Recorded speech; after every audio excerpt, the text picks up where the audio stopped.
Traditionally in film, men have control over the story and are in charge of moving the plot along. The male gaze and patriarchal traditions of male power have created this tendency. However, some female characters attempt to claim control over their own stories. The primary means of doing so in many films is through sex and sexuality. In a society that limits women's access to power, sex acts as a way to work within existing structures to gain power. The female characters Bree in Klute and Bridget in The Last Seduction are prime examples of this. They use the voyeuristic qualities of film and the male gaze to their advantage, using their sexuality as a way to manipulate men and the patriarchal system in which they are placed. While this manipulation can be empowering for the characters and those watching, it really only creates the illusion of power. In using stereotypes to their advantage, Bree and Bridget actually reinforce those stereotypes and give more power back to the patriarchy. In Klute, Bree Daniels works as a prostitute and depends on her sexuality to make a living. She says a few times throughout the film that she enjoys tricks or sex with clients merely because it gives her a sense of control. She is the object of desire and can therefore control the situation, empowering her over the men she sleeps with. Because when you're a call girl, you control it, that's why. Because someone wants you, not me. Because she is the object of desire, however, Bree only has the illusion of power. She dresses, talks, and moves in ways that men will find sexy, playing into their expectations of female sexuality. In order for her to have some sense of control, she has to act in ways that are set for her by the patriarchal structure in which she is placed. Because it's an act. That's what's nice about it. You don't have to feel anything. You don't have to care about anything. You don't have to like anybody. You just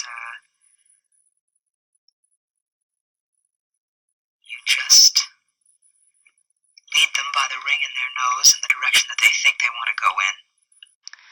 We see Bree play with power and control in her trick with an anonymous man from Chicago. Bree starts in a subordinate role, mainly because the man has not paid her yet and thus has control over her ability to support herself.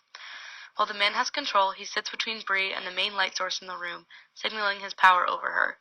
Once he pays her, however, Bree takes the power. There's the bed in operating position.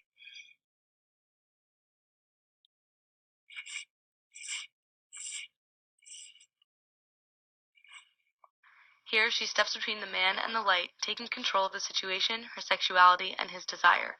In this instance, we are reminded both that she is fabricating this intimacy and that her pleasure is irrelevant. She works to serve male desire in a way that reinforces traditional roles for women, even though she may feel empowered by her tricks. We are also reminded of Bree's subordinate role as she undresses. Let's go back. Here we watch from behind her, placing us in a voyeuristic role as Mulvey explains in her piece, Visual Pleasure and Narrative Cinema.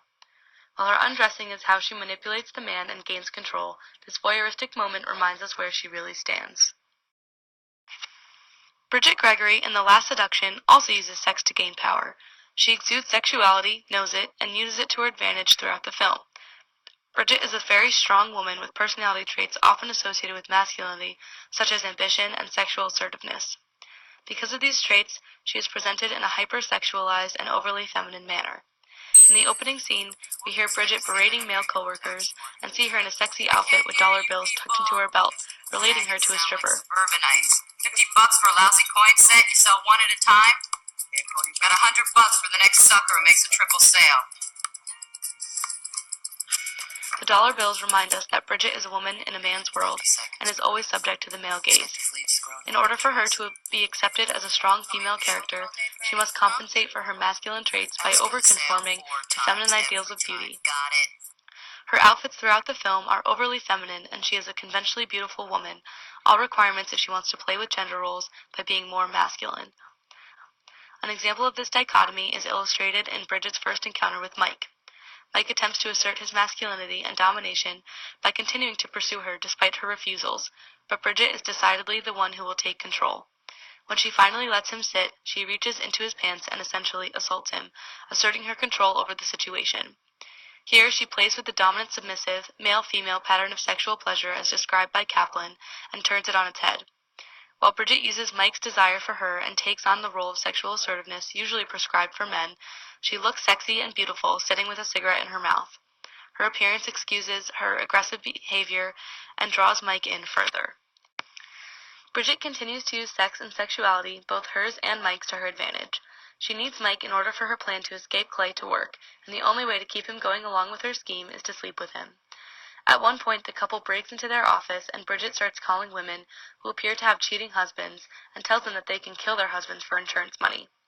This is clearly abnormal and morally wrong, and Mike is against being involved until Bridget offers him sex in return for playing along with her. We can go to my place afterwards. Your place? Yeah. I thought it was your place, your space. I have more space now. You're sick.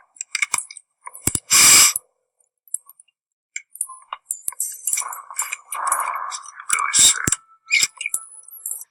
She knows that Mike wants her and uses sex to keep him involved.